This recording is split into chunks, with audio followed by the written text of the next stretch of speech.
Hi, I'm Marcus. And I'm Nick. And we are Working Class Nerds. We're the podcast that gives you no information about your favorite information. Today is Thursday, June 14th, 2018.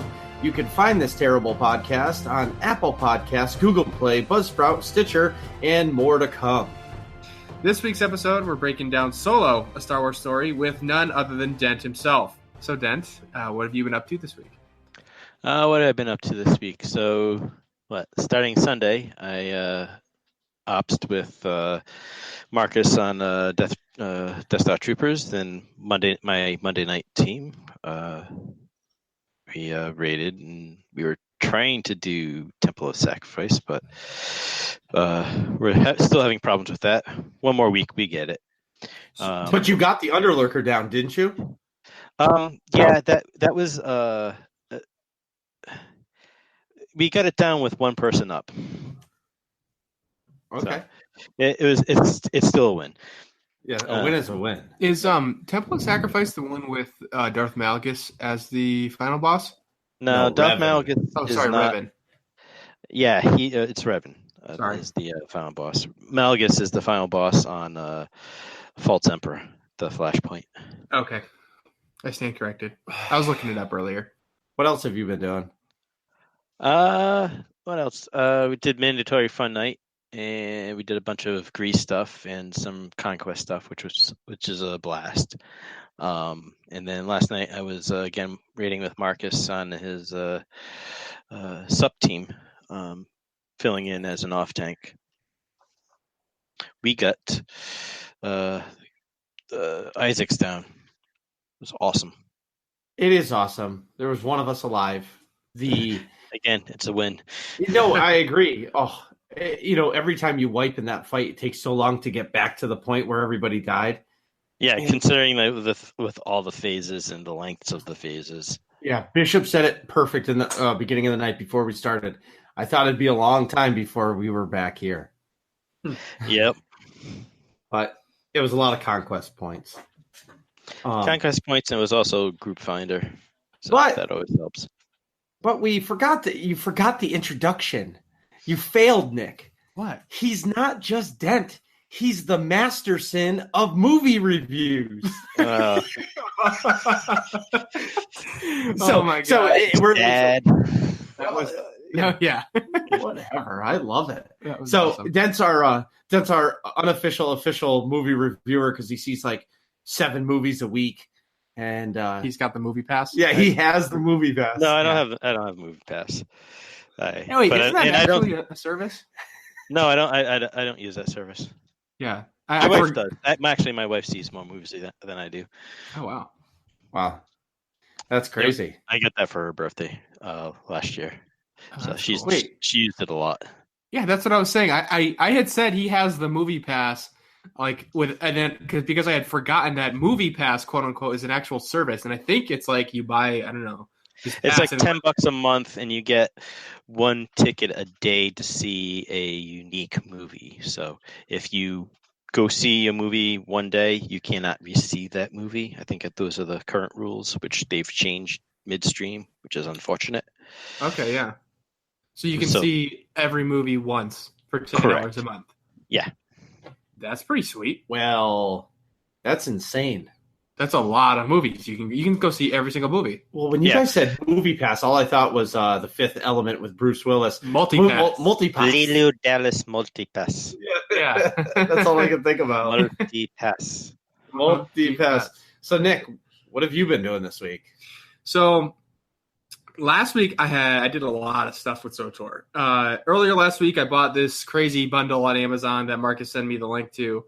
And it basically gave me all the expansions for SWTOR and enough cartel coins to buy like the Master's Compendium or Master's Datacron or something like that. I forgot what it's actually called. But it's the jump to level 70 thing with one character.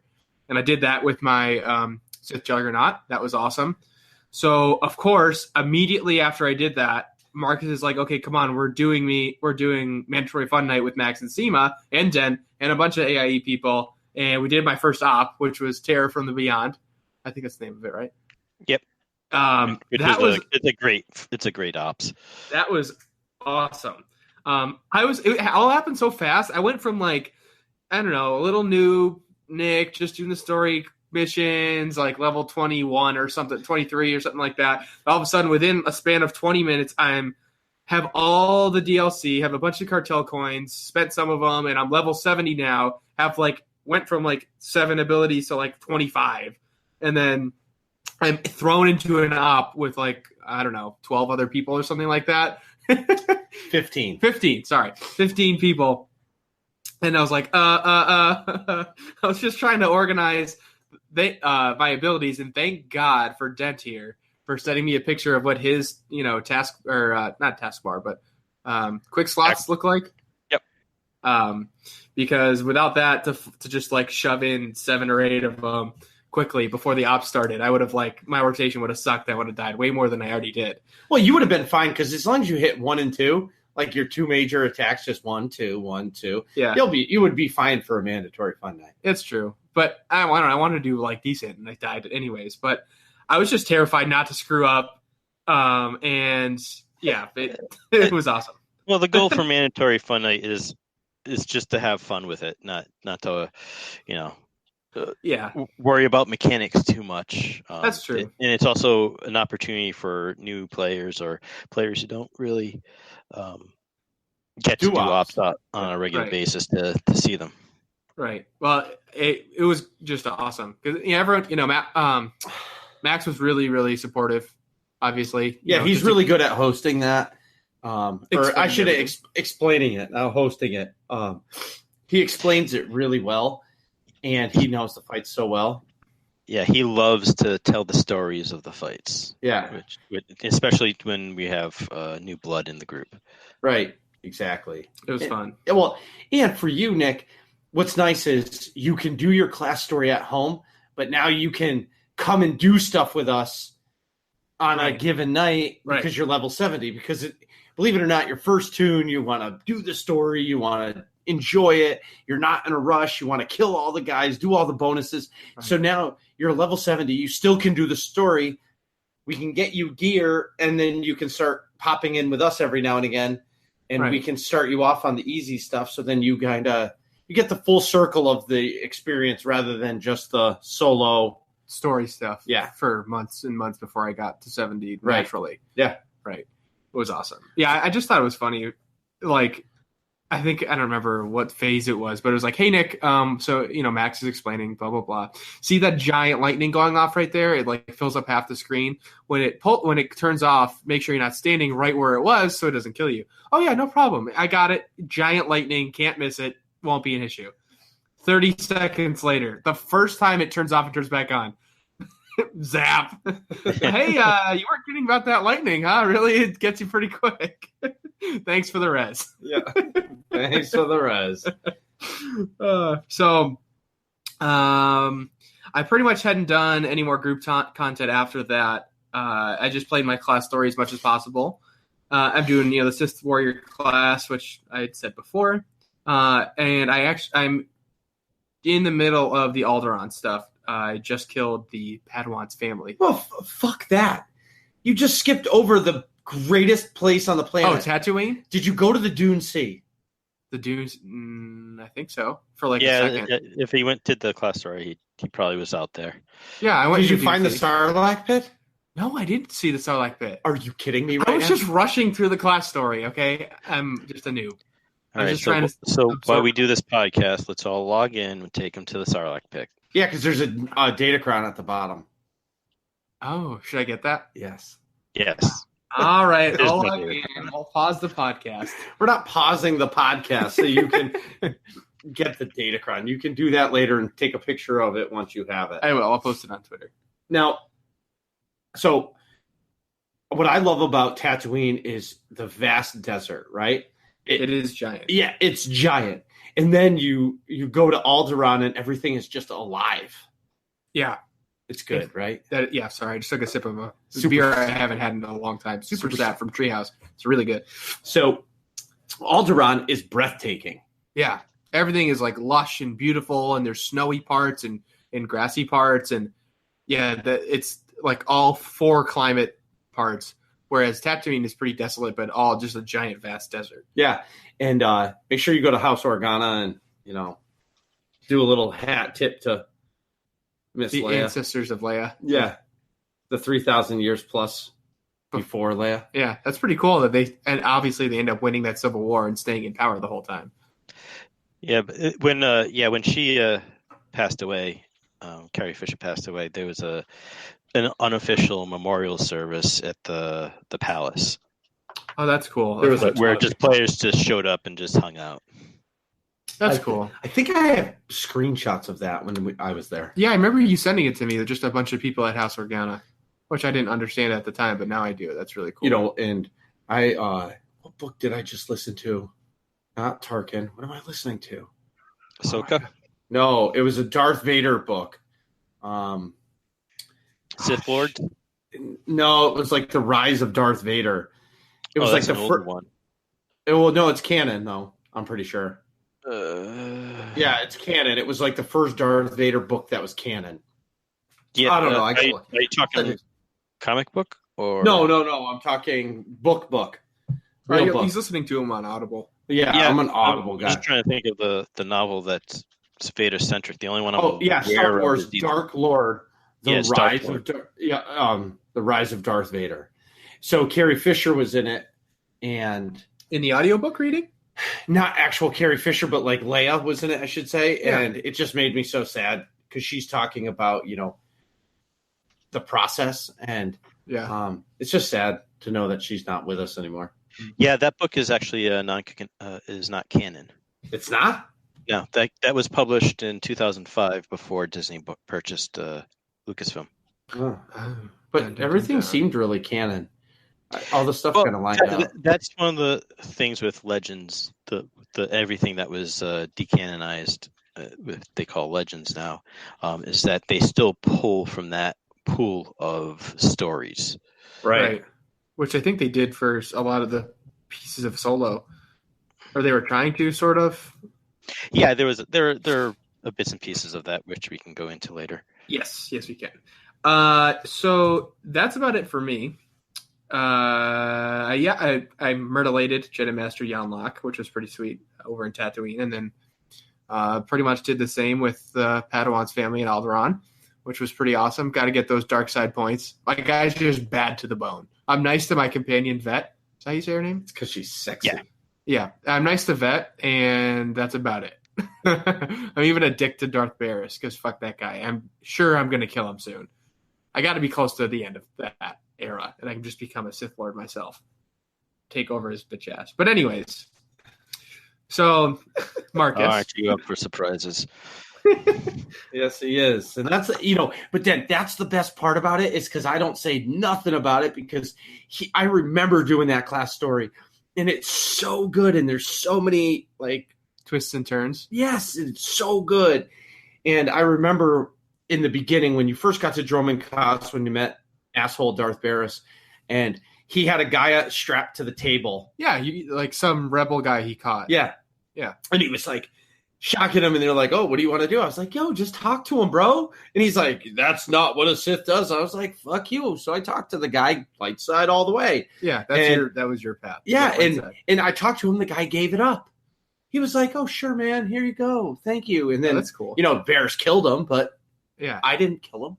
Yeah, light side is the right side. Anyway, so I just went full bad to the bone. Yeah, I'll do light side to the right side. You're evil. Wait until you and Bishop are going to get along great. Sure. The other thing that you might want to consider is also leveling up a Jedi Knight. Yeah, that was my because because what happens is because the Jedi Guardian and the Sith Juggernaut fill the same class, you can share gear between them. Oh. Yeah, so when we do something on the Republic side, or if Dent can't find somebody to fill in for his ops team, you could fill in for him, and they could do some easy stuff to get you gear. And I can just swap my gear over from my... Yeah, exactly. Yep. That's So a great like idea. your core gear can if you put it in what they call legacy gear, I gotta show him how to do that. Put it into your legacy bank and spot. But that basically, he just invited you to his Monday Night Ops team for Esenol, right? Yeah. That was like the underhand pitch. When you play slow pitch softball and you see the ball come, you're like, I'm gonna kill it. Here it comes. Here it comes. That's the underhand pitch. That was awesome. Great. But I just have to I'd have to get a Republic character up to 70 or whatever. So can I talk? I got a lot to talk about. Oh, sorry. I finally have some SWTOR stuff to talk about. I know. And I'm really excited. It's easy to just, now I see why I was making fun of you for talking on and on and on about SWTOR before. It's easy to do. So without further ado. No. Now it popped another question for me. What do you like about the game? And what's the one thing you don't like about the game so far? Well, I love the story. That's the best part. And just the fact, using something with lightsabers is awesome. The character animations are wicked cool. All the different moves are awesome. It's sort of kind of turn-based, sort of not. How you're move from one enemy, do your DPS, you go through your rotation, and then you go to the next and sort of do your rotation.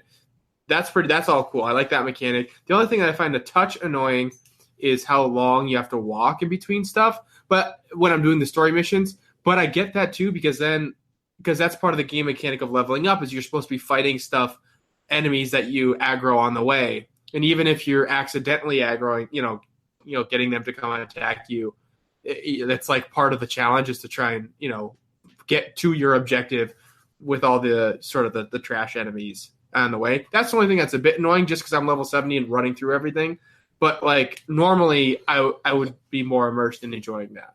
So I guess the only negative is how far you have to walk, but I have a speeder thanks to Dent, so it's not bad at all. Yeah, just trying to gear you up. Yeah, no, it was awesome. Absolutely. And that's what we do.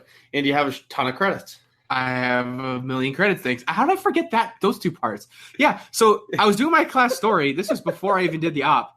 And Dent pops on, was like, hey, I'm just going to follow you around and hang out, and we can talk on Discord while you're doing some story class stuff and just going to kill things. I'm like, okay, I don't know, I'm level 15 or something.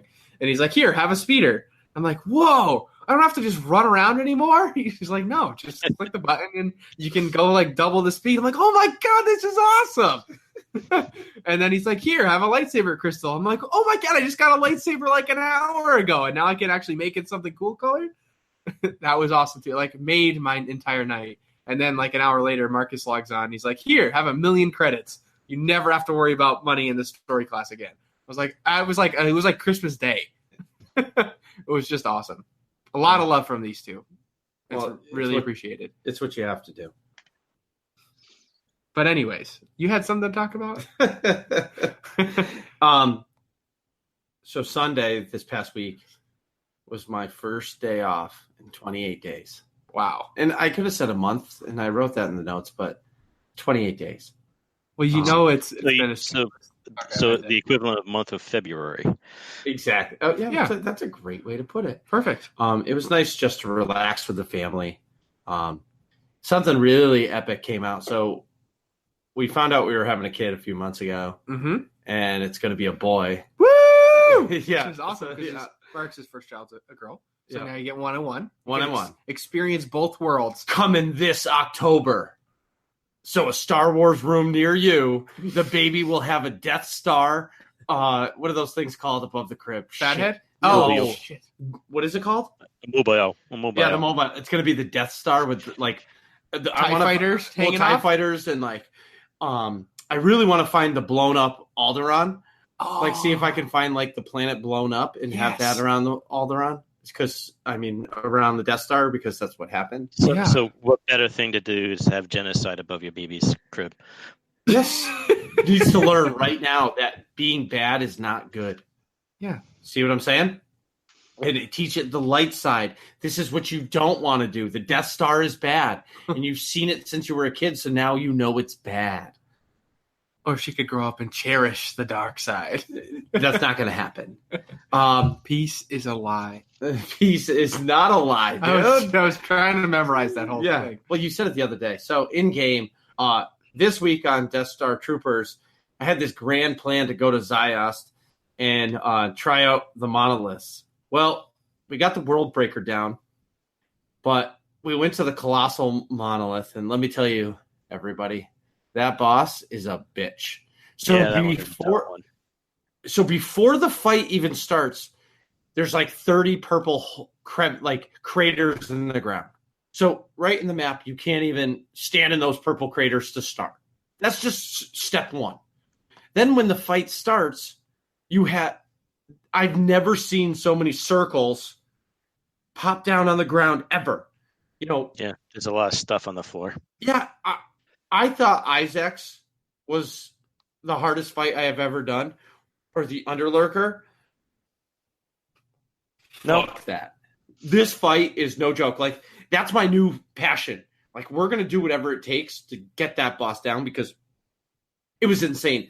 We must have tried it 15 times, and then finally, I was just like, "Hey," I think Dent after like 7 was like, "I don't know," like.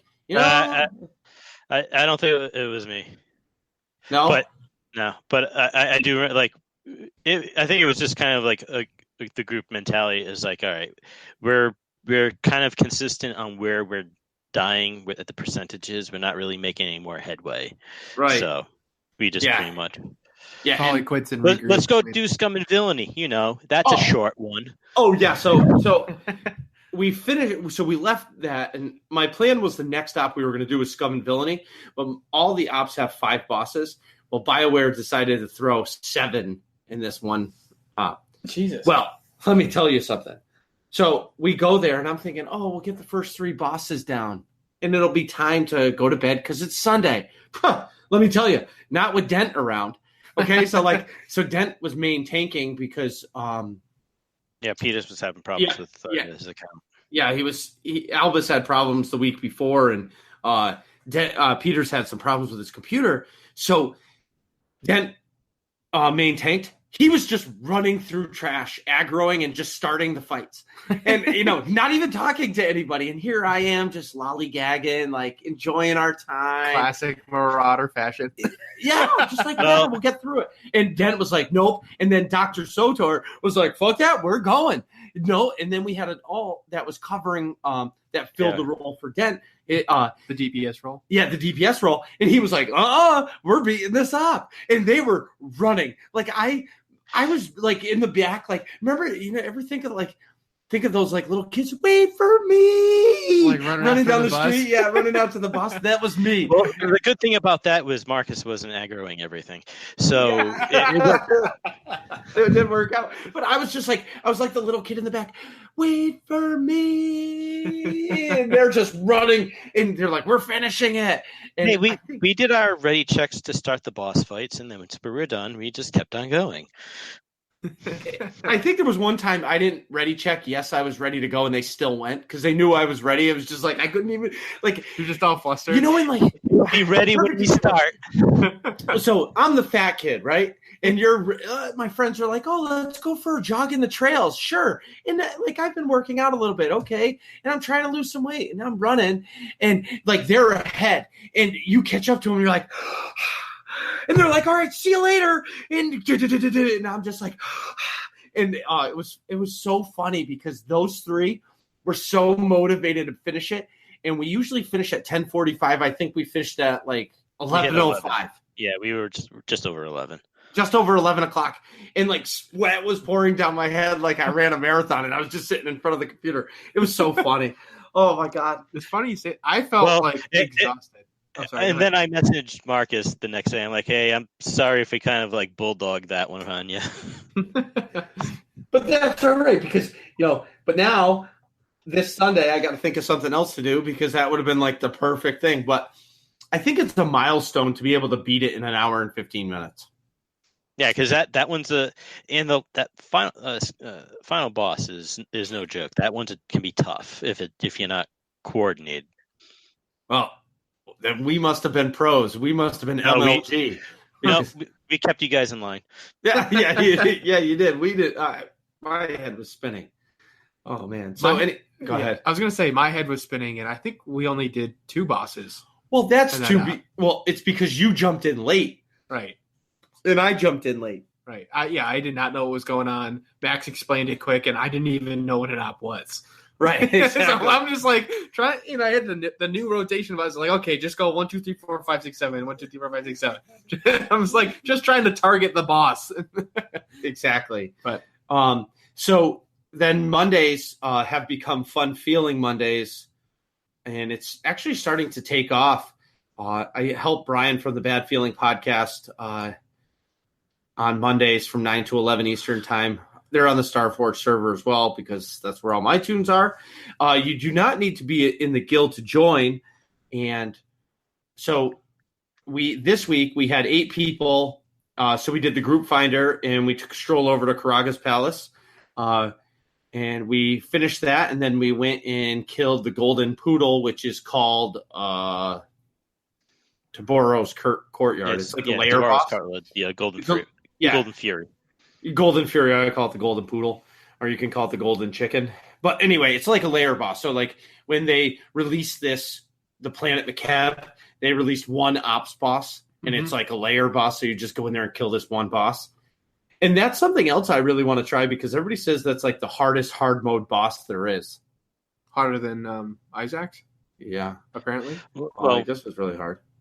There's just a couple of mechanics that you don't usually do in story mode, like the blowing up the canisters to get the protection for the tank. I think the ads are a little bit tougher. Yeah.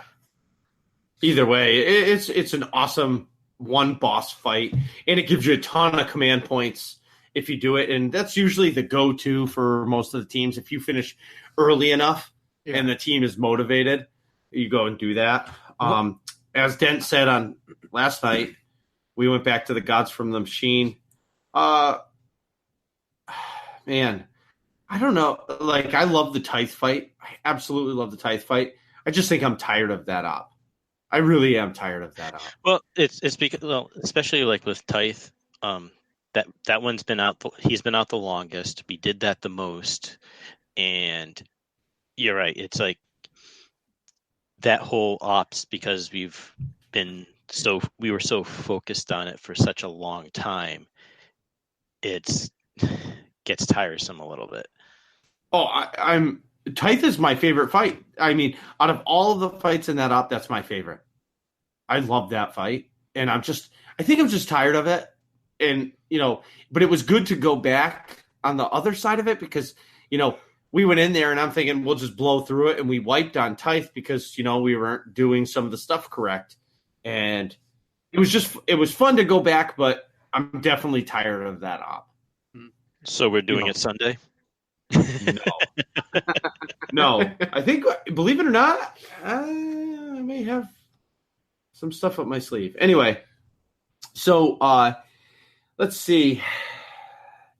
In SWTOR news, the nightlife event is still going on. Basically, you can go to Nar Shaddaa and do some gambling.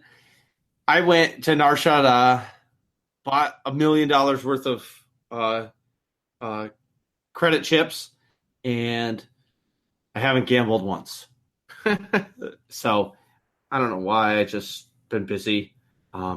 They've released a bunch of changes coming to PvP. It sounds awesome. But I don't really PvP. Do you, Dent? Once in a while. I'm not. If I really want to punish myself, I'll go into PvP. Right. So the PvP people seem really happy with the PvP changes. Yeah. But I don't really do it. Like, I'll do it if, a group of people are like, hey, we're going to do it. You want to be our fourth? Sure, I'll go and I'll screw it up for you. Right. It's not my favorite part of the game, but it's for some people, it's the only part of the game that they play. So, right. So, also too, if you want to know more about the PvP changes, you can listen to the Bad Feeling podcast because that's all they really talk about. Because Chuck loves his PvP-ness, and then or you can go to SWTOR.com and read up on all of the changes coming. On a sad note, on Tuesday, we said goodbye to I don't know, I want to say Star Wars The Old Republic influencer, Sam from SWTOR Central. He's from the UK, I think. Mm-hmm. And he's been around forever, and he made some awesome videos. There's a bunch of, ops guides that I've watched. He has an awesome Dread Fortress one, which is, I think that's my favorite op. And, he quit because he said he had to get some good family time going with his wife and his kids. So I wish him the best luck. Real life is awesome, and it's more important than any game you play. Of course. But, see you later, dude. See him go still, Yeah. So, but big news, announcement on June 22nd, Friday night, 9 to 11 p.m. Join me, Marcus B, for Mega Monthly. That's with the AIE Guild. We're going to start doing this monthly event where we're going to do fun things that's not operations. So the first event, we're going to do the most epic, mega, fantastic world boss hunt ever. And for all of you haters out there who say the ops bosses the world bosses aren't going to pop, stop being negative Nancy's and be positive, because they will be there. But they don't populate sometimes? So they populate, but let's say your team goes in there and kills them, they may be on a timer to pop back. 2-hour timer or something like that. So you can't so they don't die, and then you just do it again and do it again and do it again. It kind of they're not like normal mobs, or they're not instanced. So you just have to, if you go there and you see them, you're in luck. You get everyone. You do a group summons and jump in and do the fight. If you see their corpse on the floor, it's time to move on. Right, because you don't want to sit there and wait 2 hours. Yeah, exactly. Yeah. So I'm going to start hosting this monthly event because I feel like we should do more in game. I feel like all I do is ops. I'm helping Brian from the bad feeling, and then I want to help AIE at the same time, and just do something once a month to get guys like you, Nick, involved in the game. And there's no level cap. You can come as a level 20 and kill world bosses. Yeah. So when you're doing ops, you got to be level 50. I mean, if you're level 24, you'll probably die a lot, but that's okay. Yeah. Because you'll still get the experience and you'll still level up. Right.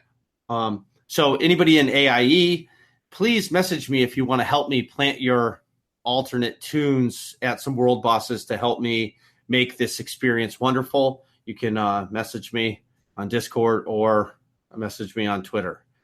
And if all this sounds epic, and trust me, it must, because we got Nick to play the game. That's saying a lot. Yeah, it is. Not an easy sell. No, because I've been working on this for 2 goddamn years, and he's playing it now, and he likes it. So this must sound epic.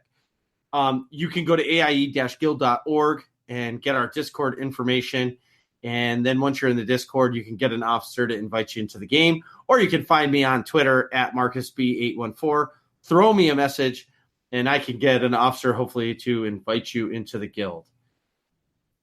So, without further ado, do you want to take a break? Yes. And we're back. God damn it. 2 for 2. Yeah. I even forgot this time. I remembered at the beginning of the podcast, like, oh, he's going to do the saber throw thing again. And then totally forgot this time. So what are we going to talk about? Usually when I start my fights, it's, all right, 3, 2, 1, jump. Oh, yeah. That's the 8 button for me. Anyways, we're back, and let's get right into the solo discussion. All right, I want one answer, boys. One word, you mean? One word. Yep. Did you like it? Nick? It was fine. Those are 3. That's 3 words. Yeah, one fucking word. Fine. All right. Dent. Smiles. All right. Me? Fun.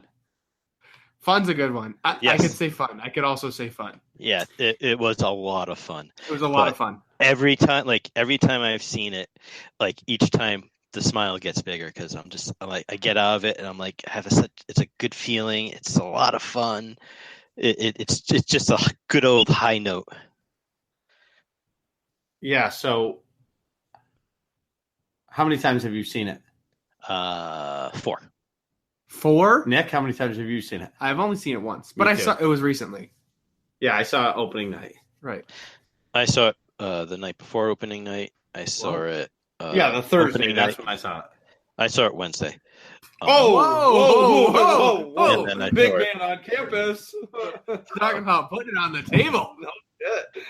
And then I saw it Thursday, and then I saw it that weekend, and then I saw it last week. I took a time off, and I was doing some family stuff, and then on the way home, like I was by myself. I'm like, yeah, I'm gonna go to movies. I'm gonna see Solo again. Perfect. Wow. All right. That's sweet. So as avid Star Wars fans, do you guys think the sort of fan service moments were a little too much, maybe too cheesy or not cheesy, or not how you'd expected they'd go? When you mean fan services, do you mean Easter eggs? No, sort of like. Or go ahead, Dent. I like. It's a lot of the fan service stuff is more of the, I have a bad feeling about this.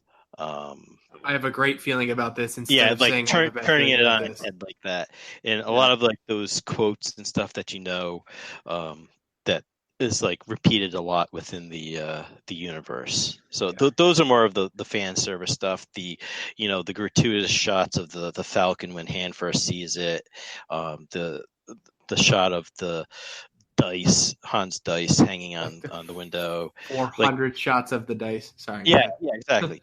All that stuff. That's all the fan service stuff. Yeah. As for cheese, Star Wars always had a big old slice of American cheese in it. That's a very fair point. There is a lot of cheese throughout. And that was one of my criticisms to my notes later, and I might rescind that. There was some cheesy stuff. But what do you mean? There's some charm to the cheese. There is charm to the cheese. Well, of course, it's. I don't want to say there's always been cheese in it, but like. No, if you go back and you kind of watch it with a more critical eye, like A New Hope, there's a lot of there's some cheese in there. I always kind of attributed the cheesiness in every time we say the word cheese, take a shot. I always attributed the cheese in A New Hope to it being 1979. But then the trend does kind of continue. It's 1977. Sorry, 77. Wow. What the fuck? And I should get. It's okay. No, it's not, Ted. It's not all okay. right. Well, I knew that. We knew what his point was. No, I didn't. I did not. But I thought he was getting ready for Empire. I think there were a lot of especially in the first sort of act-ish of the movie of like, how did Han get his blaster? Here you go. Here's his blaster. How did Han get the dice? How did Han? That's the part of the movie I didn't like. Let's get right into that first part. Like the first part of the movie, like it seems to be a trend with a lot of the Star Wars story anthology movies is that first act is a slog. Yeah, that was not. I did not enjoy that. The worst offense in that first act was how he got his name. I agree completely. I think that's my first bullet point. Yeah, that is my first bullet point as well. It's like some random recruitment officer. I think it's fucking great. Navy is just like, so low. Come on. What do you mean? That's great. I didn't like it. That's great. Well, that's it. See. I didn't like it. I don't know. It is the way that part was portrayed. I just didn't like it. And I enjoyed it because I felt like, okay, you don't have a last name. I got to come up with something quick. You're Solo. You know what I mean? Yeah. Like I thought it fit the part.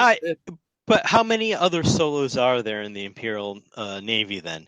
Because I can have to assume that there are a ton of scumrats from Corellia that have no family name. or tribe name or however they want to portray it. Right. So how many of them are also Solo? I bet a bunch of them, but they didn't need to get into it because they gave the one Solo the greatest name ever. I would have liked it better if he had Han Solo is his assumed name, his alias, where he actually had a different name. Yeah. Or something more along those lines. Yeah, I would have liked it if they'd given some backstory and said, okay, everyone who doesn't have a family gets the last name of Solo, kind of like everyone in Game of Thrones. Everyone who's born in the North as a bastard, out of wedlock is Snow, and then in different regions you get a different last name. If they gave a little bit of backstory, I'd be like, okay, I'd buy into it more. But it's just such a perfect coincidence that it becomes a little too cheesy for my taste. Yeah. Like this one guy happens to think of Solo on the spot just for Han, is kind of cheesy in my book. Or if he had said something else, like, I don't know, Solowski or something, and he's just like, oh, Solo, like a real Ellis Allen type of deal. Yeah, exactly. Like Ellis Allen, you go through, oh, no, you're Smith. Yeah. Yeah, you're Smithberg. I'm like, Smith, I'm lazy, whatever, done. Like that I would have bought too. But while we're still in the first act, I did like that worm character. I thought that was pretty cool. Kind of gave you like the core slug? Yes, the core slug. Sorry, I don't know the in-canon name of the creature. No, that whole like setup, how they're just like kind of like little pickpockets and prostitutes. Yeah, or whatever. It's a that underworld vibe to it was really cool. Yeah, I liked that a lot. And then it kind of gave you a reason why they're in the sewers, not just like they're poor, they have to live down here. No, they don't like light. Yeah, they clearly don't like light. They get a sunburn in 30 seconds. Yeah, or 5 seconds in the movie. The skin was like boiling, like a lobster. Lobster. I love lobster.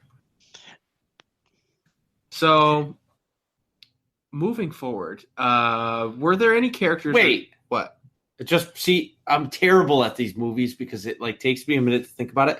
Okay. Can we talk about how fucking stupid the last chase of the opening act was, where he's like, "We can make it down that thing," and then like the car's on the side, and then like dies. No, I'm just like, well, this is fucking. I like that setup for the future in Kessel, like the Kessel Run, doing the same maneuver with the Falcon.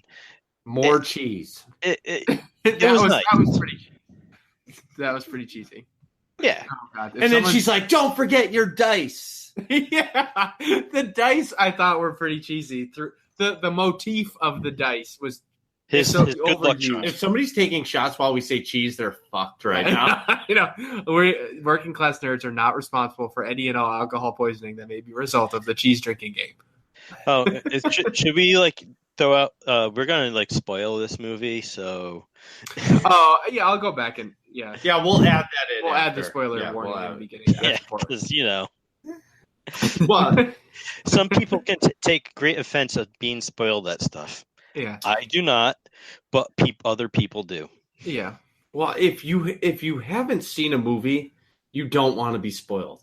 Just like, okay, it took me so long to finish the Knights of the Eternal and then Fallen Empire story. Yeah. There were so many podcasts that they were like spoilers, and I would just skip it because I wanted to finish the story, and it took so long, and I don't want to ruin it. Yeah, so, I'm the same way.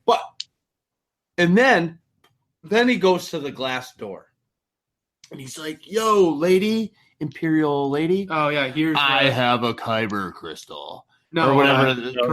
It's hyperfuel. Hyperfuel. I have hyperfuel. Come on, you know better than that. Whatever. That's like a me mistake. That's something I would say. That's kyber crystal is what's used in lightsabers. Yes, Marcus. I know what a kyber crystal is. It's also used in Death Stars. Yeah, well, it's why? Less, Marcus. Well, okay. You know why? Because Rogue One was way better than Solo. I would disagree. But we're gonna. All right, we'll revisit that. Yes, but all I'm trying to say is, he gives that lady the hyperfuel, and she was like, okay. And then she was like, fuck you. And then that girl, I don't remember her name, Kira? whatever. Which is spelled QI''RA for the record when I looked it up before the podcast. The name was originally going to be what they had used for the character Rey in The Force Awakens. So it's going to be Rey? Instead of who we know as Rey, that character was going to be named Kira. Oh, interesting. So they use that spelling for this character now in Solo. Yeah. Well, that's cool. Anyway, so she just stays back and he gets away. And she doesn't just stay back. She was grabbed by the gang. Right. By the Empire guards. Yeah, and then it wasn't the Empire guards. It was. You're right. It was the gang members grabbed her. So, Yep. So then to the next part, and this is probably my favorite part of the whole movie. Yep. Is they go to that planet and he's like, I want to join the Imperial Navy. And that's when he gets his name, which you guys don't like. Yeah. And then he goes to the planet. And this is what I really like. Oh, when it jumps 3 years later and he's a foot soldier? Yeah. Yeah. But I want to fly. In the next scene, he's flying in the air. Yeah, exactly. And what I really liked about it is finally we got to see the dark side of the Empire because you always see the clean-cut stormtroopers. You always see like the officers. The clean. And then all of a sudden you see the real grunts. Because we always thought grunts were the stormtroopers, or I did. I did too. Yeah, stormtroopers, they're the ones that they're more of an more elite than the ground force infantry. Well, if the stormtroopers can't hit anything, imagine how bad of a shot the ground force is. No kidding. No wonder they were getting their ass kicked. No shit. So, but in that part I liked. I liked seeing the dark side of the Empire, where there's just people that are just the biggest scumbags of the earth. Yeah. And they're just filthy all the time, and all they do is go to war. And when they die, nobody cares. Yeah. See you later, dude. Empire. Yeah. Dark side. That whole bit where you see him on the mud planet, it escapes my memory right now. But just the way like he is behaving, and he's like, what was it? He was questioning his superior, like, well, we're the invaders. Oh, right. Yeah, that was cool. It's like, well, it shows you Han isn't buying into the Empire. He's just using it as a means to escape his shitty situation before. Right. You know? I think it says Mimban or Mimban. Mimban, yeah, that's right. Mimban. So then he goes through all that, and then he meets the greatest character in the whole movie. Woody Harrelson's character? Yes. Beckett? Yes. I don't care. Woody Harrelson can smoke an ounce of reefer a day and he's the man. I like Woody Harrelson. There's not many movies he's the man in. I mean, he's a man in every movie. Yeah. I'm sorry. Like, what was the zombie movie he was in? Oh, Zombieland? Yes, that movie was great. He was the man, all for a Twinkie. Yeah. And then in this movie, he was just like, that one last score. Yes, that one last score, and like, I'm the fucking man, and don't trust anybody. Yeah, and including me. I don't give a fuck about anybody else. Right, exactly. And his character was great, and how they left him. See, I'm screwing up your path. But I don't care at all. Once you open up these doors and like my mind starts thinking about it, let it rip. Just roll with the snowball. And then Solo's like, "Oh, I want to go with you," and he's like, "Fuck you," and then they're taking off, and he shows up with a Wookiee. Yeah, and they're like, "Well, he does have a Wookiee." Well, let's back up on that one a little bit. The Wookiee part. Yeah. So the meeting of Chewbacca, I like that. I thought it was fantastic. I loved that. In order to like kind of diffuse the situation, Han's speaking Sheruk to Chewbacca. And that's the Wookiee language? Yeah. Yeah. And he's speaking that was so poorly. Like, and he just stops for a second and then does that cock of his head. And like the dog head want a cookie? And they're like, what? Right. That's like a classic like Chewbacca. Yeah. That was great. I like that. At first, I was like, "Oh, this is." When I saw his feet, I was like, "Oh, this is gonna be how he meets Chewbacca." And then, as the scene progressed, I was like, "You know what? I like this a lot." I thought it was just enough cheese and how he was speaking. Right. It was enough. Like, I got a giggle out of it, and it's like, I like this. This is fun. Yeah. Except Chewie slammed Han into the pole, and his back bent around it like a pretzel. And Han gets up, and he's like, "I'm good." Like, if that was me, my back would have been snapped in half. Like, thanks, bro. Suspension of disbelief. Well, I know you're not Han Solo. Okay, you can't take a punch like he can. Well, it's like Han Galamalaco until they named him Han Solo. Well, he doesn't have a last name before Solo. Oh, yeah. Well, but I liked that a lot. What I didn't like about the Han Chewie thing was in the EU. Now, I admittedly didn't read anything, but I looked a bunch of stuff up after I watched the movie. In the EU, doesn't Chewie have a Wookiee life debt to Han, and that's why he stays with him forever? I thought I guess breaking him out of prison can kind of sort of be like saving his life, but I thought that was a bit of a missed opportunity there to go into the Wookiee life debt thing and why he sticks with him for so long. Yeah, I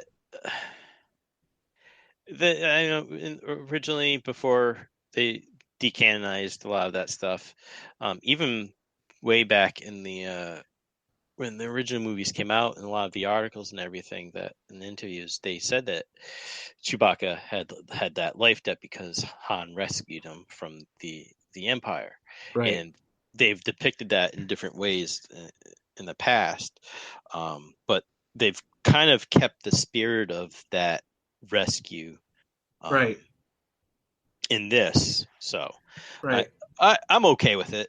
I think it was sort of like, yeah. It was just that was one of my favorite things about this movie was that Han and Chewie relationship and just their interactions with each other. It was such a joy. I liked it a lot. I like the relationship a lot. My only little gripe is I wish they explained why Chewie's choosing Han just a touch better. Maybe just throw the life debt thing in there. Just a little bit. But, now that I'm thinking about it, at the same time, the way they portrayed it is Chewie liked Han, had a good bond friendship-wise with Han, so much that he stayed with him to go on further adventures, which is almost a little bit more organic than Chewie having to stay with him because of the debt. I also think they didn't go down the life debt route because it's not really PC. And in this PC world, people would get upset about that. That's true. Yeah, I could see that. Which, is kind of, it's unfortunate a lot of times, but it is what it is. I liked how they portrayed that. Even those, like, throughout the movie, like, Chewie's always, like, touching Han on the shoulder and whatnot. And a lot of times that pays off a little bit in a comedic way. Yes. But it also pays off, like in that emotional way where it's like, I'm still here for you, buddy. Yeah. That was cool. I really like the Han Chewie relationship. The only thing, that only gripe, which I think I just resolved on myself. So I liked it all, 100%. Loved it. Speaking of going back to a little bit of fan service things with Chewie, I love how he ripped the guy's arms off in the elevator. Yeah, because that's always alluded to. There was actually a scene written for The Force Awakens where Chewie does that, and they didn't include it. They didn't include it, but I think they filmed part of it. Okay, I think it's a deleted scene on the director's cut or something. Yeah, that's awesome. So another part is they get off the planet and then they go and they're like, oh, we're gonna go do this heist. Yeah. And the dude who gets, I forget his name, the pilot. Yeah, and he's like, arms. Rio. Yeah, and he's like, fuck you, you're not a pilot. And he's like, yes, I am. Yeah. And then, the guy's like dying and Han takes over. The one thing I can say about all the new Star Wars movies, I love all the new troopers.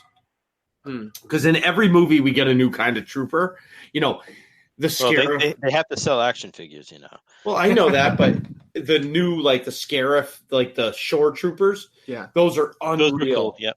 Yeah, and then the train troopers where they have like the gravity boots. Those are cool. Yeah, dude, like that's awesome. Yeah, that part is so great. Yeah, and the train like is rotating around the mountain to go faster, and they have to like gravity boot across like the different planes. That was cool. And then my favorite part of the whole movies, like the whole, like I shouldn't say the favorite part because I already said that, but like the favorite word in the whole movie, is the bandits were marauders. It's the greatest thing ever. I was like, whoa, they're gonna have 2 lightsabers, and then I'm like, oh, there's no lightsabers. It's not the same. Yeah, it's not the same, but it is the same. This is 2,000, 4,000 years later or whatever. Yeah, but it come to find out they were light side.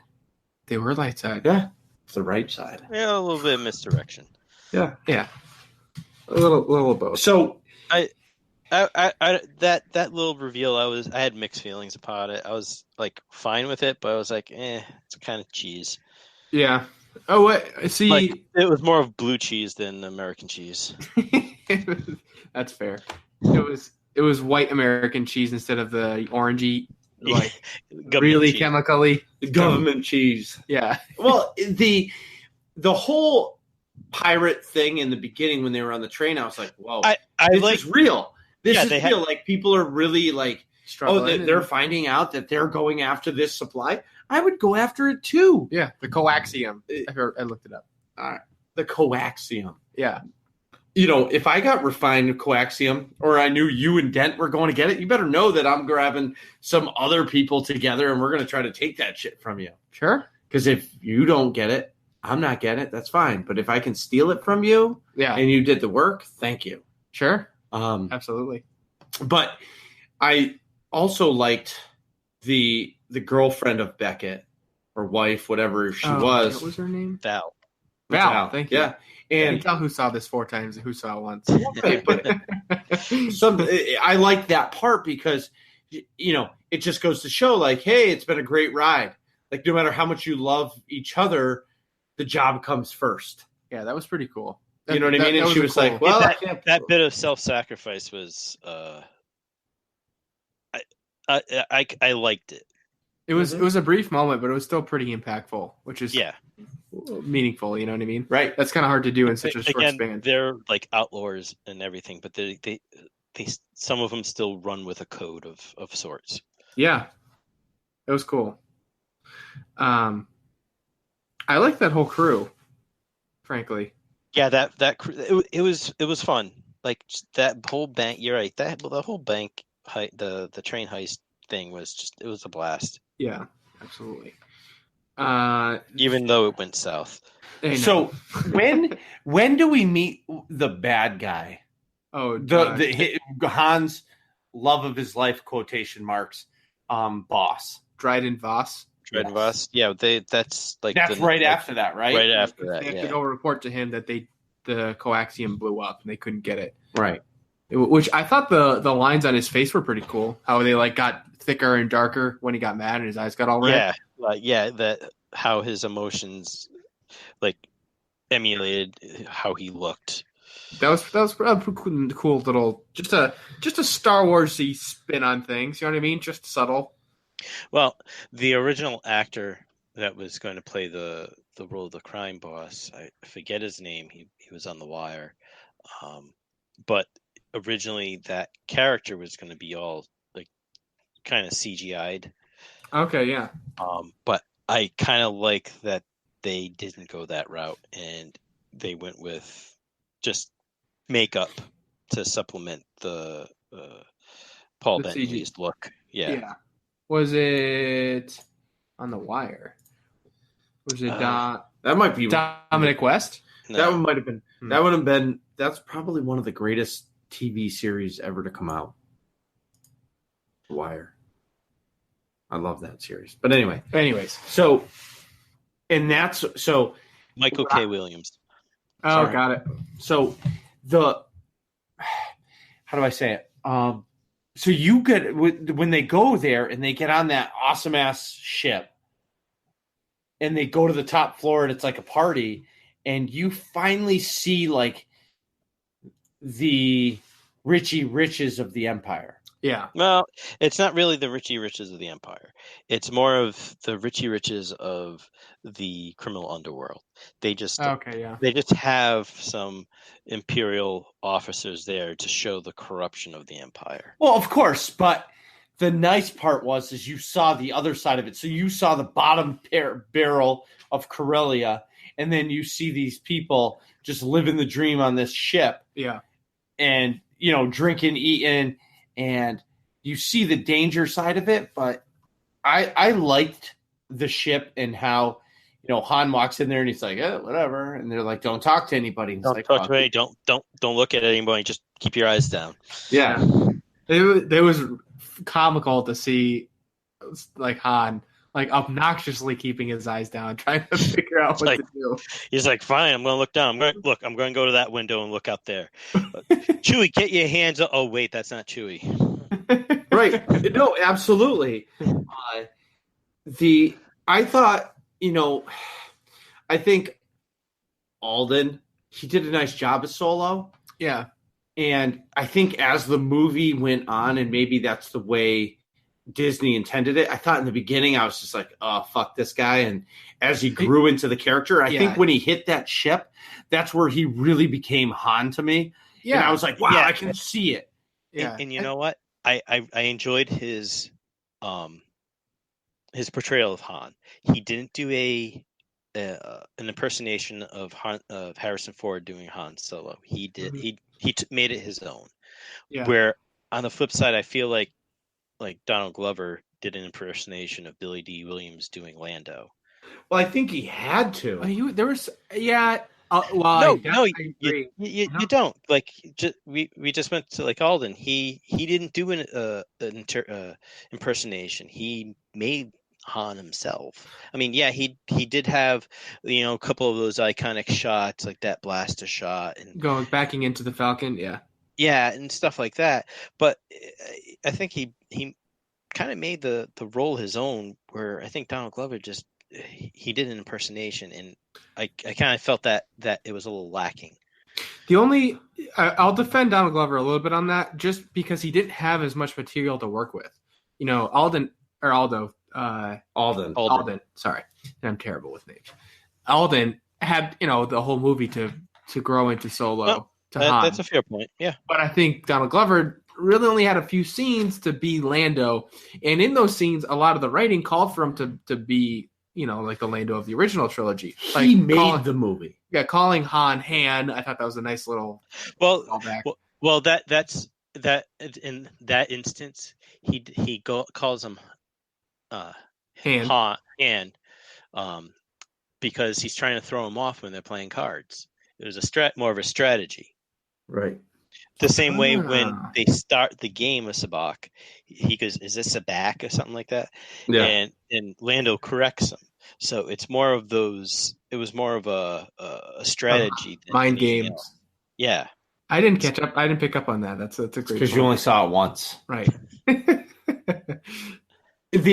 But I will say, Lando's whole part was great.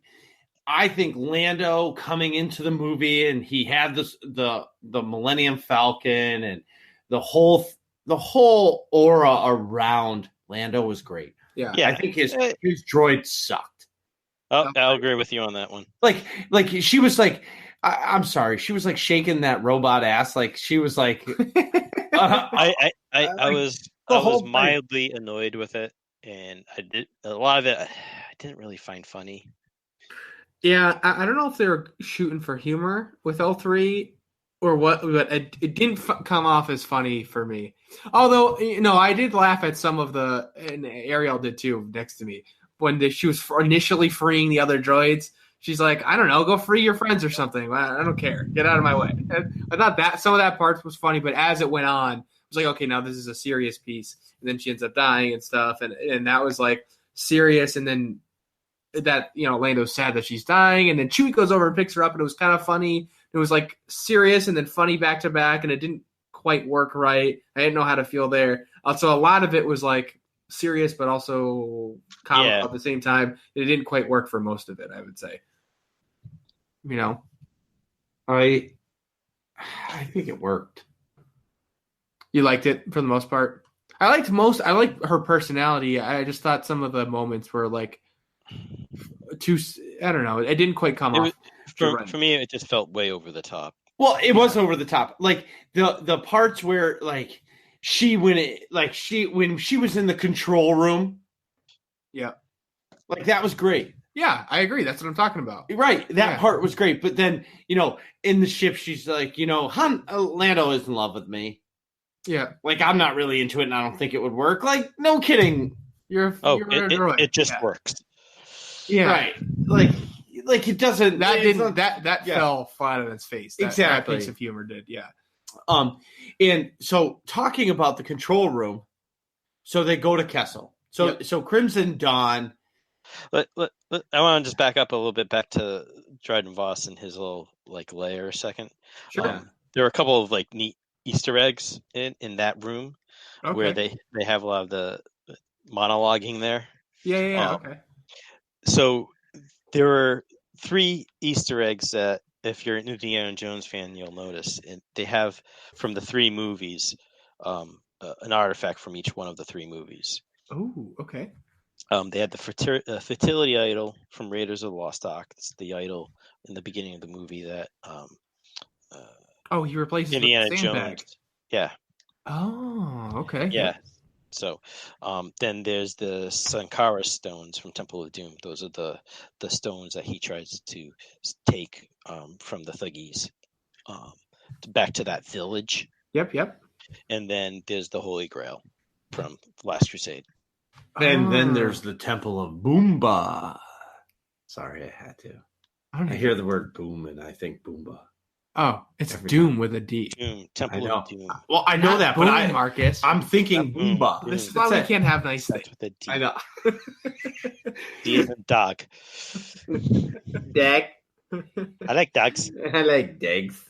Sure, I like dogs. So we're getting. I did not notice the Easter eggs. No, you only saw it once, so I won't hold it again. I just when it comes out. So this is no joke. I've seen The Last Jedi once. Yeah, me too. And I came home. Yeah, once. And I have it on Blu-ray. I came down in the basement and I reclined the couch and I started to watch it and I shut it off. Halfway through, I was just like, I'll just go to bed. But I didn't go to bed. I played Star Wars The Old Republic. But That's beside the point. You turned it off. I turned it off. And I'm curious to see what happens when Solo comes out if I'm going to turn it off. Yeah, the rewatch. So, yeah. It's because the tone of The Last Jedi is depressing. Yeah, it is pretty depressing. It's a like Luke is not a Jedi and he doesn't want to be a Jedi. It's like, wah, wah, wah. I didn't like the direction. I liked parts of it, but there are some parts that I can skip over the whole Casino Planet bit and I'd be fine. Oh yeah, I think we talked about that when we did the movie review. I hated the whole casino section of that movie. That's episode 0, but we called it episode 1. Oh yeah, it should be called episode 1. The sound is terrible.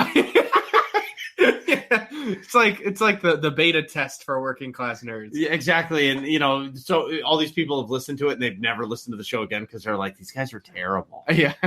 Anyway, so going on to the lair. So they agree. They go to Kessel, right?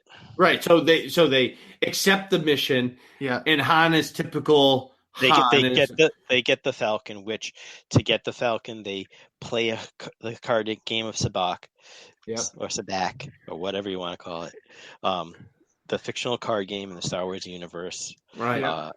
And it looks like Han's going to win the game, but then you see Lando has something up his sleeve and he cheats. So literally has something up his sleeve. Yeah. Right.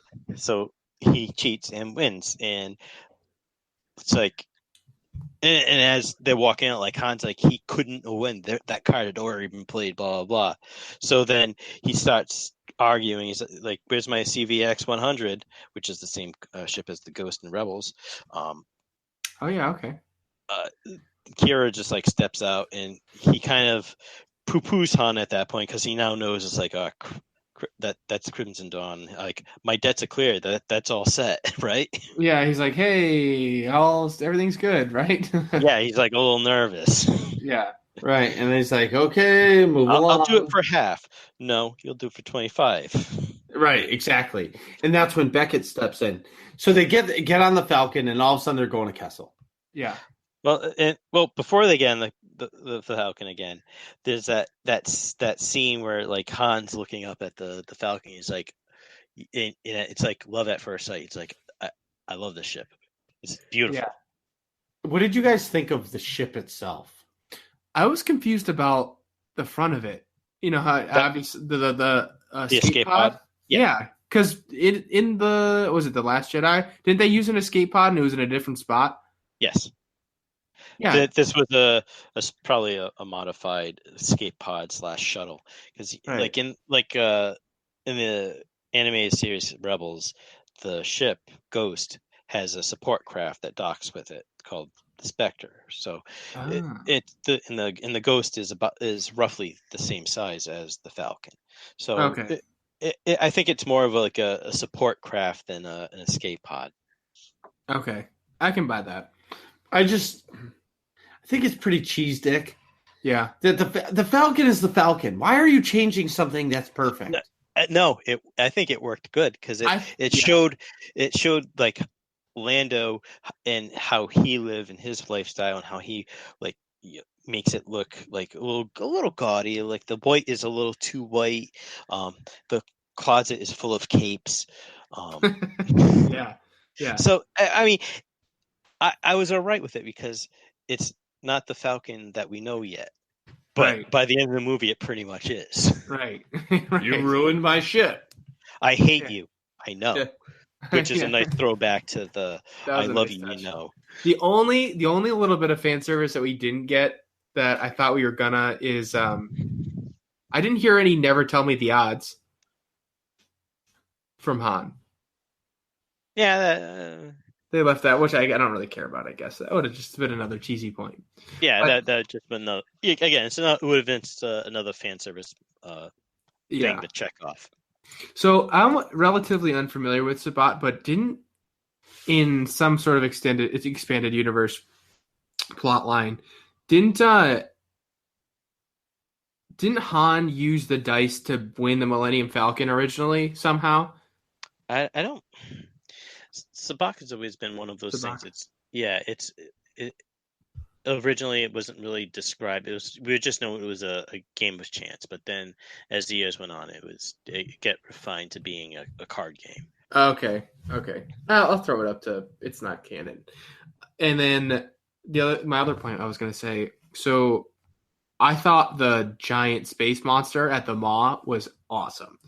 Yeah, that was a little bit fun, and I mean, there is precedent for having creatures living in the vacuum of space. I mean, Empire Strikes Back, you had that slug in the asteroid. In the asteroid, sure. In Clone Wars, you had creatures flying in Nebula, and then in Rebels, you had the Purrgil. So yeah, there's precedence for that, and I was fine with it. It was a little fun. It was like a little exciting. Yeah, my question is that monster the same type of creature that's in the Terror from Beyond op at the last boss? Did you just bring up Star Wars: The Old Republic Operation? Yes, I did in the middle of the solo discussion. Wow. Well, since the Old Republic is not canon, then probably not. Yeah. They were giant space tentacle monsters. So I drew a parallel. No, and I mean some of the characters' designs, I recognize some of the armor sets that they have in the game.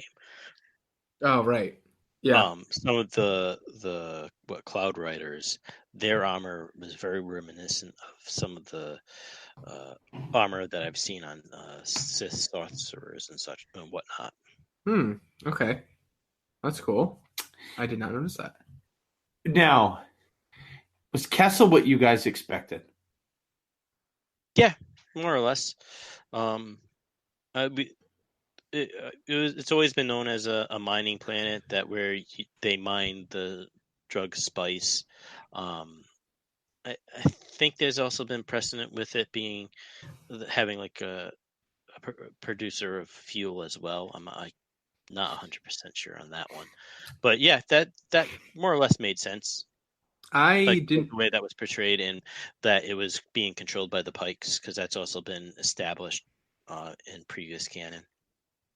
I didn't have any knowledge of Kessel other than the Kessel Run, right? From the original trilogy and stuff. But it was fine. I liked Kessel. I liked the whole thing. I liked how the fan service of Chewie in the cuffs. Yep. Yes. Going back in the cuffs, and he's like, "No, I'm not happy about this." Yeah. Right. And I liked that. I liked all of Kessel. I liked how the Kessel Run, they make sure it's a distance, not a time, 12 parsecs. Yeah, kind of explaining why it's more of a distance issue than a time issue, where they even set it up you can only do it in no more than no less than 22 parsecs, where right. Okay, fine, you go into the nebula and go past the maw and everything, and then you shorten the run to 12, or if you round down. Right. I thought that was cool too. A nice little sort of insight into Han's personality, character. If you round down, it's 12. And that whole Kessel thing actually transforms the Falcon from what is Lando's Falcon to what is Han's Falcon. Yeah, which we know. Because it gets trashed. Yeah, it gets complete, which makes a lot more sense, because it's like this coveted vehicle. Well, how does... And then later, Luke goes, "Oh, this thing's essentially says this thing's a piece of shit. What do you mean this is a fast ship?" And what a piece of junk. Yeah, exactly. We'll make 0.5 past light speed. Right. So then you see okay, it was a great ship and then got degraded. I thought that was nice too. So they get through. So they do the Kessel Run. They get through the Terror from Beyond boss. Yep. And so they come back to that the planet that's where they meet the Marauders, and they find out that they are people too. Yeah. And they're proto-rebels. And so the whole time I thought Kira was going to be the one that stabbed Han in the back. The whole time. Yeah. Nope.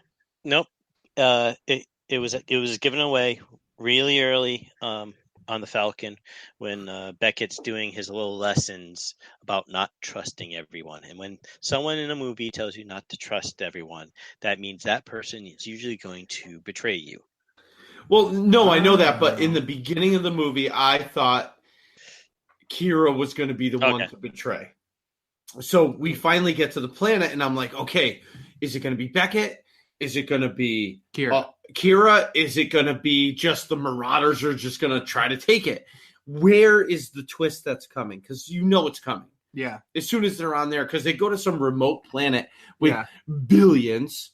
Marcus is putting his pinky to the corner of his mouth. Billions of dollars in hyperfuel to this random remote planet. Why doesn't that random remote planet people just be like, fuck you, what fuel? Right. Yeah. So it makes me think okay, something's going to happen to this, because now all of a sudden the Marauders are here. Right. So then I thought that whole thing was really cool. How it's fake coaxium and stuff. Well, I liked when the Marauders show up and Han tries to bluff and it fails miserably. Oh, that was great. It's again, that's a bit of that fan service, but I was like, all right, that's kind of funny. He's trying to bluff his way out of it, but circumstances cause it to go south quick. Yeah, that was great. Lando just takes off. Yeah. When's a good time to talk about the Crimson Dawn's boss? I love that. I love that a lot. Wait. If we're going bit by bit through the movie, we're skipping a large chunk here. But yeah, if you want to go there, that's just It's the end But, of the movie, essentially. Yeah, it's the end of the movie. Yeah. All right, I got excited. Okay, This show is over once we say that. all right. So, anyways, so we go back. I thought that whole sequence. Well, let me just talk about Kira real quick.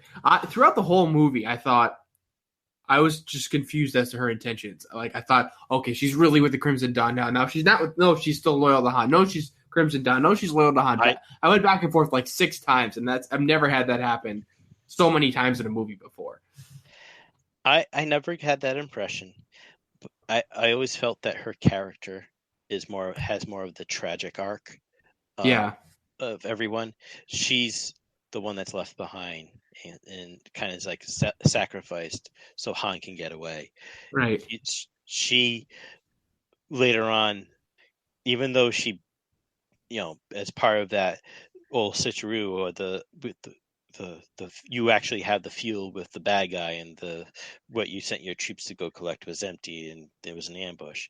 Like when she fights Dryden and kills him, but she sacrifices herself to stay so again Han can get away because she knows if they both leave, they know that they're together. Well, that and that she will be hunted. Right. And she's got that fucking tattoo on her wrist that she can't really hide from. Right. So she's branded. She's she's more or less sacrificing herself so that Han can get away again and survive. That's a good point.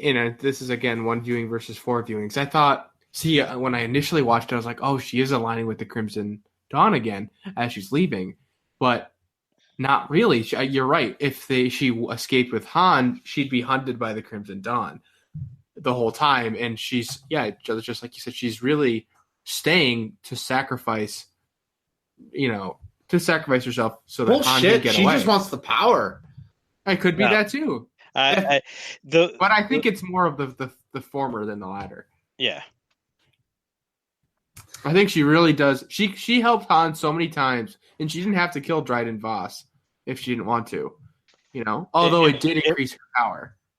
Right, but yeah, she would have survived that if she had just offhand. But right. I think there was because of their the way what was it, like their relationship had been, and they still kind of romanticizing like what they had. Her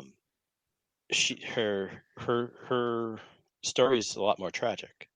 Yeah, I would agree there. She's definitely tragic. So now is a good time to talk about the leader of the Crimson Dawn? No, because we still have to talk about the best fan service ever. The best? What? How did I miss this? Han shoots first. Han shoot right. Han. Did I not say that before? Oh, I didn't. I read it. I didn't actually say it. Yeah. Like he learns all the lessons he can from Beckett, and he knows that Beckett's going to turn on him that one last time. And before Beckett can like go into that lesson, he just shoots him. That was great. I love that. As soon as that happened, I was like, "Oh my god, Han shot first." That was awesome. Yeah, that was the biggest fan service. You're right. But then, as that whole thing is going on, cut to the Kira calling her the secret boss of the Crimson Dawn. Maul. Who is Maul, and not what I thought was cool. It's not Darth Maul. In the credits, it just says Maul. And that is because he's no longer Sith, right? Because he was cast aside, and through stories in Star Wars Clone Wars and Star Wars and stuff you learn in Rebels, like he survives. He survives here's another spoiler warning for Star Wars Rebels. He faces off against Obi-Wan Kenobi later on and does end up dying, for reals this time. Right. So this is between that point in Rebels and. So like this is between the point in time where the rise of the Republic and the rise of the Empire and and where Rebels, but before Rebels starts. So there's still stories to be told within this era about him, but like as soon as I heard the voice, because it's the same voice actor who does them on Clone In Wars and Rebels? Rebels, I'm like, oh my god, that's Maul. Wow, that's awesome. Yeah, I know that's been a point of contention for a lot of people who only watch the movies. Like, how did he died? Like, no, you got to pay attention to everything. And this is one of those things where they're directly referencing stuff that doesn't happen in the movies that's important, and you need to pay attention. It's almost like you need to pay attention to everything now, because anything can happen. When I saw him, my wife finally woke up, and when I saw him, all I could think was, at last we will reveal ourselves to the Jedi. At last we will have revenge. And that's all that kept popping in my head. I'm like, wow. And I couldn't believe it, but it just makes sense that, you know, he's in control of this Crimson Dawn, and he's doing okay. Yeah.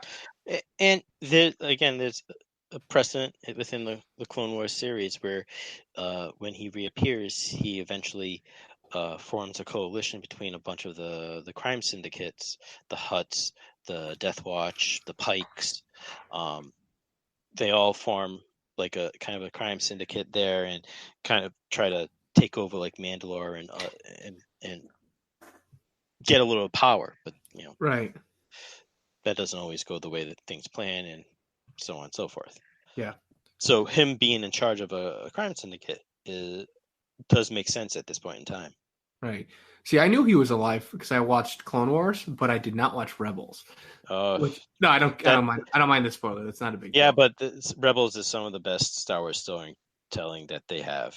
All right, I'll go back to it. I'll definitely watch Rebels. I knew it was really good, but the first season is slow, but after that it's good. I'm patient with shows. As it picks up, as it goes on, and that final season, man, that those last episodes are rough. They're bad, or just heartbreaking good. Yeah, there's a lot of tears shed. Yeah. So after we've just broken down this movie,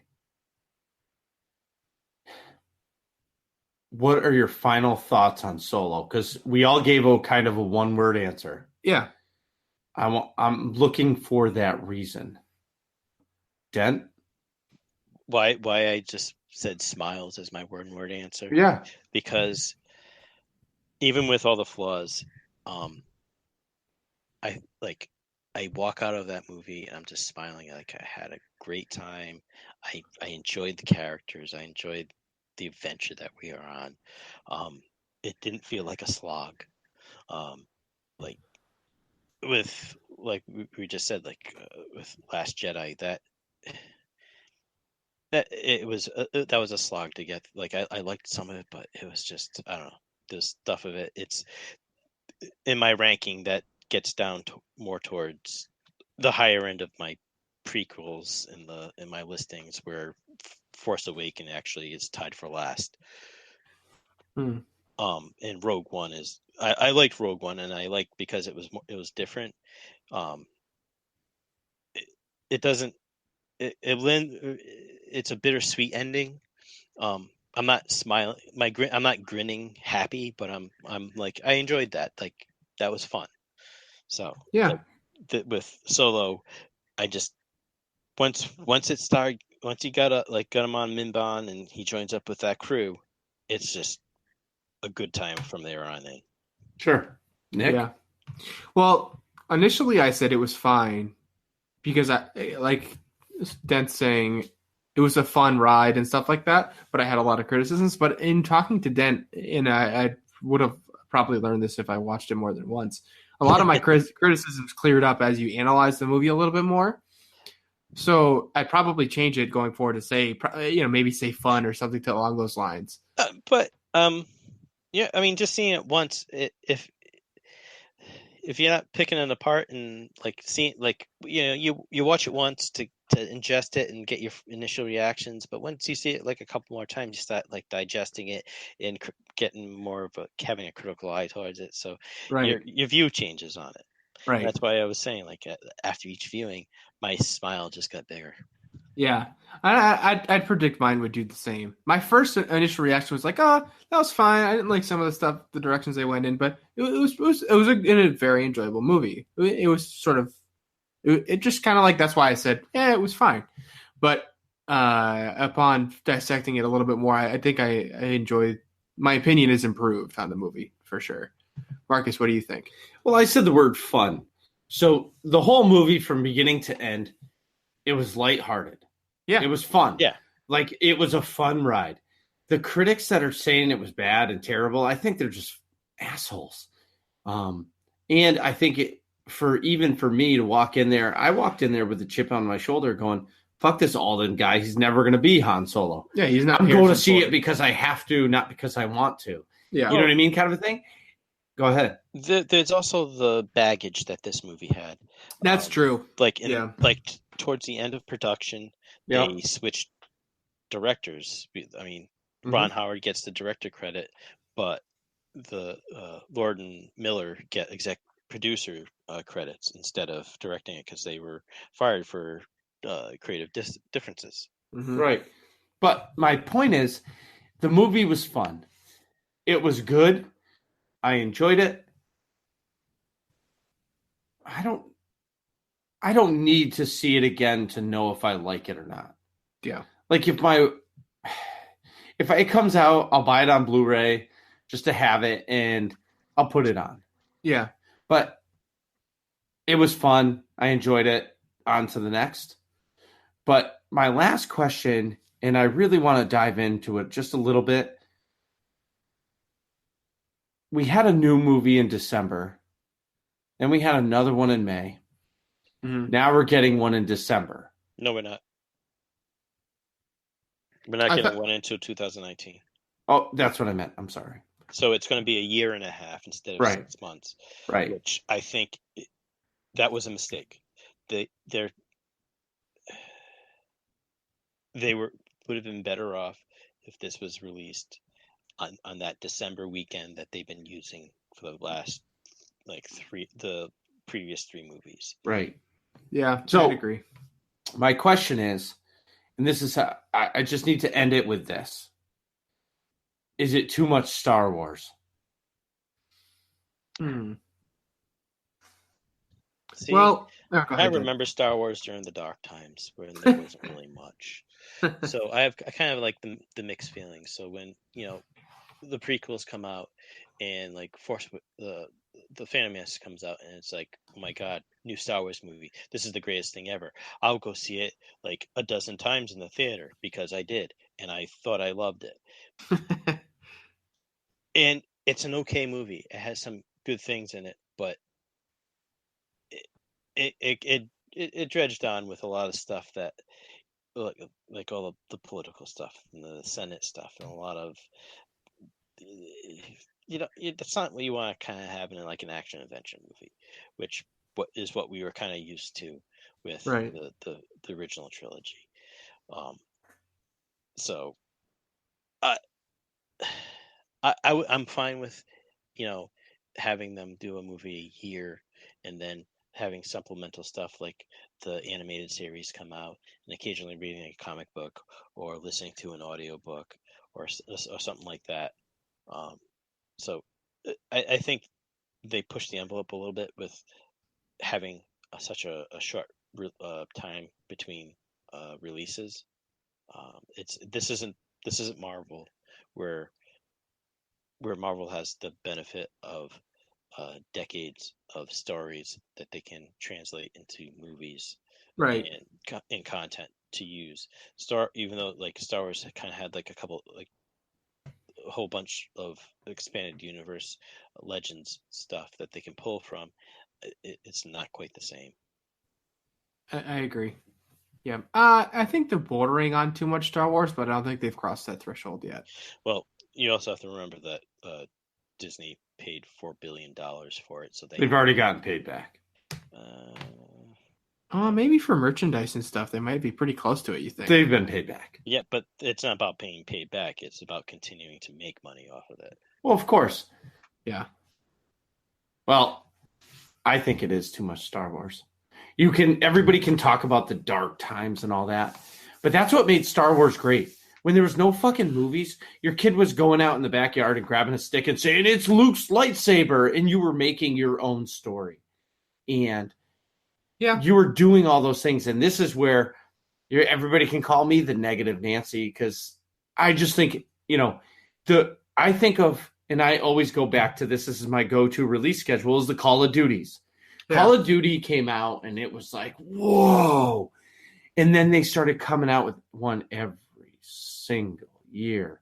And it got to a point, and it's to the point now where I do enjoy them, but I don't even want to play them anymore. Right. Because what's the point? It's grown so much that it's uncontrollable for me. Right.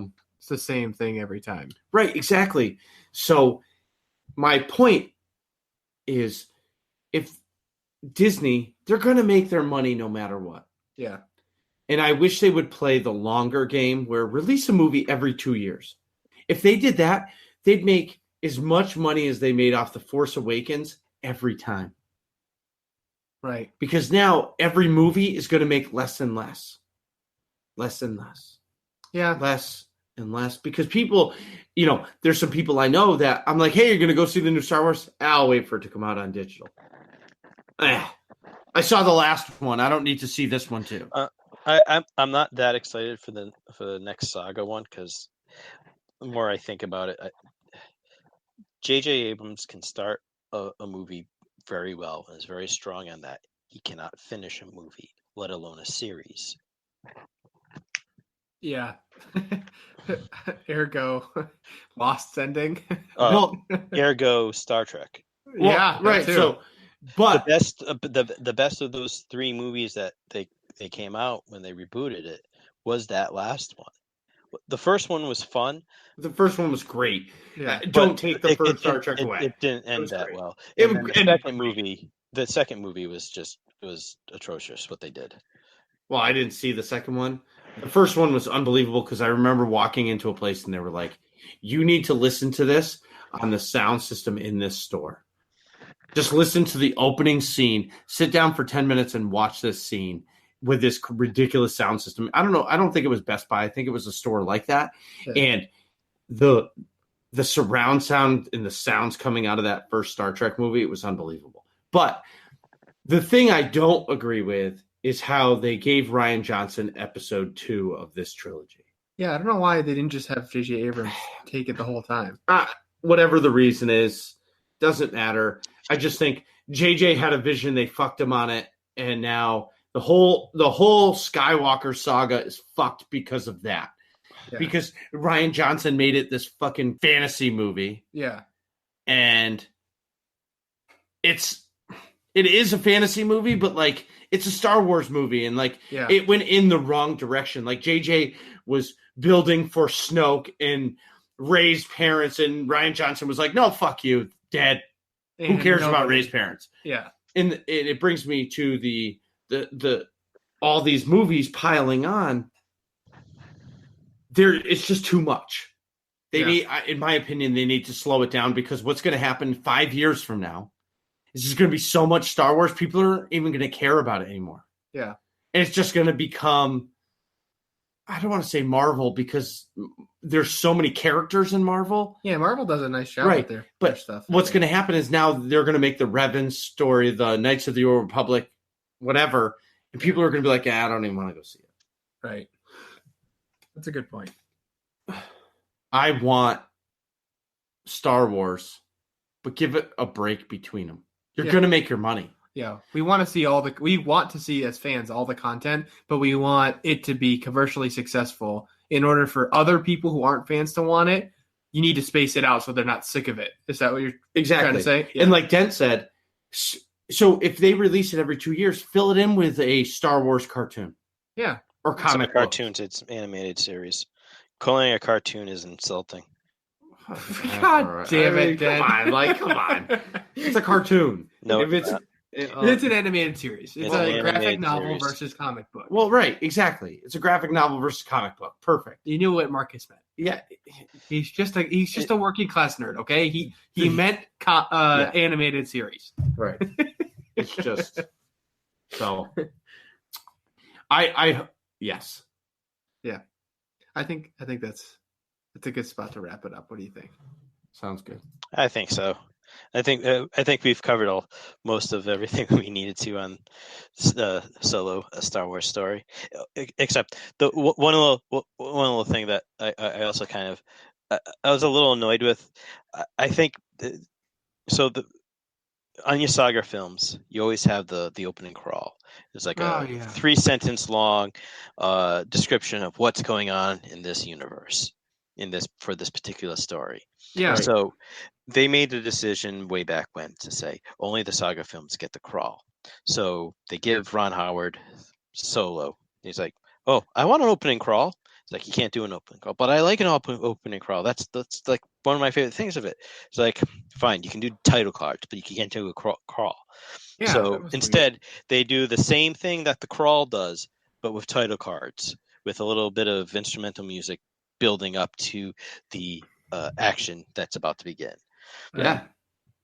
So I kind of wish that they just did the opening crawl just instead. Do the damn crawl. They should have done the crawl with Rogue One too. It's a Star Wars movie. Just do the crawl. Who cares? I was fine with them not doing a crawl. Just bam, you're there. But that's fair. But I see what you're saying. Yeah, but when they did opening for Solo, they did the title crawl cards, but it was still like the 3 sentences that was describing what's going on in this universe at this point in time for the story.